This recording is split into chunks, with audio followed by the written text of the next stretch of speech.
Assalamualaikum warahmatullahi wabarakatuh. Salam sejahtera bagi kita semua.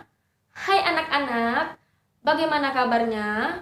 Semoga kalian semua selalu senantiasa dalam keadaan sehat walafiat. Nah, untuk itu kalian semua harus tetap menjaga kesehatan agar terhindar dari virus COVID-19 ini. Baiklah, sebelum memasuki pembahasan kali ini, Ibu ingin ketua kelasnya memimpin untuk membacakan doa. Baik, silahkan ketua kelasnya. Untuk pelajaran seni budaya, kita sudah membahas mengenai menggambar flora, fauna, dan alam benda. Nah, untuk video kali ini, kita akan membahas mengenai materi menggambar ragam hias.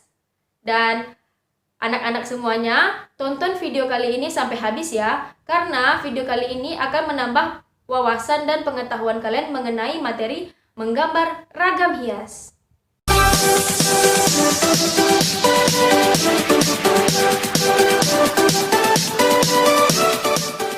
Nah, berikut adalah tujuan pembelajaran materi ragam hias. Yang pertama adalah menjelaskan keragaman ragam hias Indonesia. Yang kedua adalah mengidentifikasi keunikan ragam hias Indonesia. Yang ketiga adalah mengeksplorasi ragam hias flora, fauna, dan geometris dalam bentuk gambar. Nah, anak-anak semua tonton videonya sampai habis ya, agar kalian dapat mencapai tujuan pembelajaran pada materi ragam hias kali ini. Pengertian ragam hias. Ragam hias secara etimologis. Kata ragam hias berasal dari bahasa Yunani, yaitu ornani, yang artinya hias atau menghias. Secara umum, ragam hias merupakan motif-motif gambar yang sudah diubah bentuk aslinya sehingga menjadi bentuk-bentuk yang lebih sederhana dan indah, di mana akan menjadi pola yang diulang-ulang dalam suatu karya seni. Tujuan ragam hias. Seni ragam hias dibuat dengan tujuan yang pertama adalah mengisi kekosongan permukaan pada suatu karya seni. Yang kedua adalah memperindah hasil karya seni. Yang ketiga adalah menambah nilai jual pada karya seni. Nah, itulah 3 tujuan dari seni ragam hias. Pola ragam hias adalah hasil susunan dari aturan tertentu dalam bentuk dan komposisi tertentu. Bentuk ragam hias ini umumnya memiliki pola atau susunan yang diulang-ulang. Pada bentuk ragam hias yang lainnya, dapat ditampilkan pola berupa pola yang teratur, terukur, serta memiliki keseimbangan.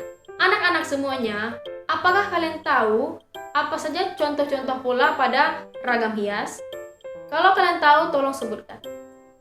Silakan salah satu dari kalian menyebutkan contoh pola ragam hias. Silahkan, Rani. Yang pertama, pola simetris. Yang kedua, pola asimetris. Yang ketiga, pola tepi. Yang keempat, pola menyudut. Yang kelima, pola beraturan. Dan yang terakhir, pola tidak beraturan. Baik Rani, kamu memberi jawaban yang benar. Bagus, baiklah, Ibu akan menjelaskan satu persatu dari contoh pola-pola tersebut. Yang pertama, pola simetris.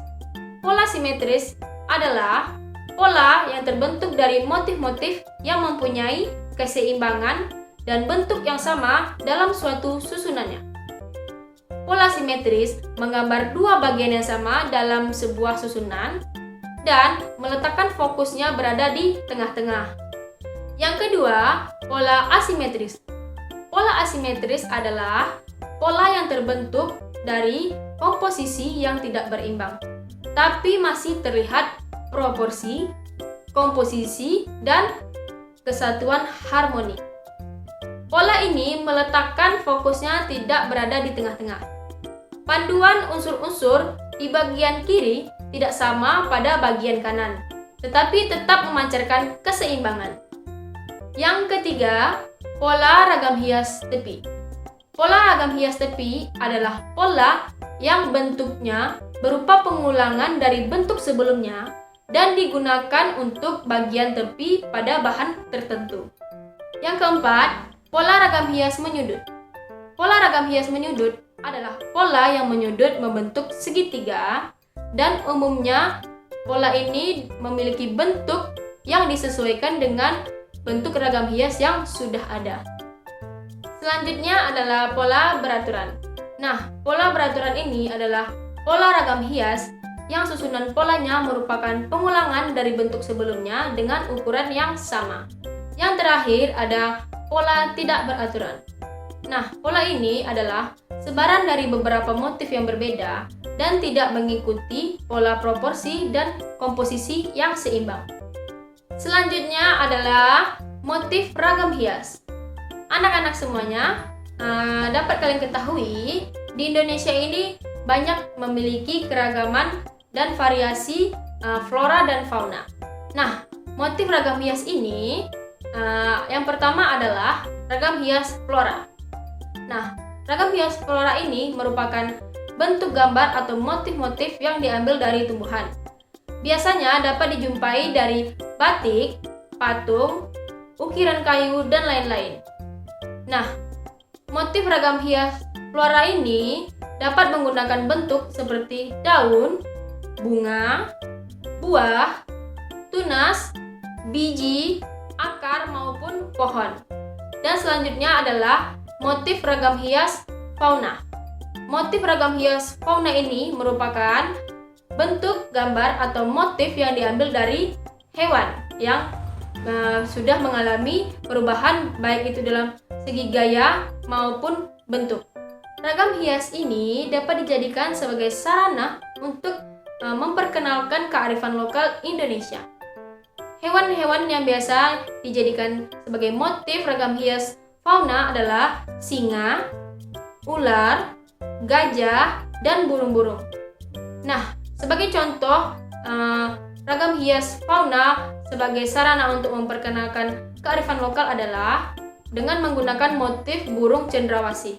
Seperti yang kita ketahui, burung cendrawasih ini terdapat pada wilayah Papua, yang mana di sini dapat memperkenalkan bahwa cendrawasih ini berasal dari wilayah atau kota Papua. Selanjutnya, ragam hias geometris, yaitu adalah motif-motif yang sudah dikembangkan dari bentuk-bentuk geometris yang sudah digayakan sesuai dengan selera dan imajinasi pembuatnya. Ragam hias ini adalah ragam hias yang tertua di antara ragam hias lainnya.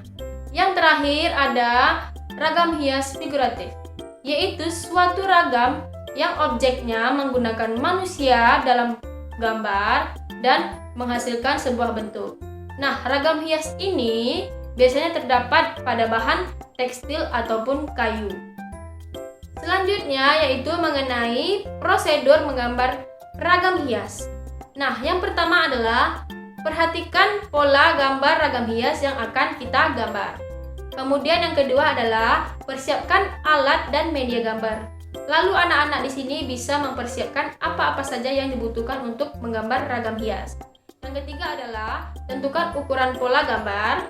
Kemudian yang keempat, buat sketsa pada pola. Nah, setelah kalian membuat pola, buatlah sketsa pada pola tersebut. Dan yang kelima adalah ulangi sketsa pada bidang yang lain. Dan yang terakhir adalah warnailah gambar dengan menggunakan teknik-teknik menggambar yang sudah kita pelajari. Baiklah anak-anak, itulah pembahasan mengenai materi menggambar ragam hias. Bagaimana anak-anak? Apakah kalian mengerti? Atau ada yang ingin kalian tanyakan atau yang tidak kalian mengerti? Nah, kalau ada, kalian bisa bertanya pada kolom komentar di bawah. Baik anak-anak, sampai disinilah pertemuan kali ini. Sebelum Ibu mengakhirinya, Ibu ingin ketua kelas memimpin membacakan doa. Terima kasih anak-anak untuk pertemuan kali ini. Semoga apa yang Ibu sampaikan dapat bermanfaat untuk kalian di kemudian harinya.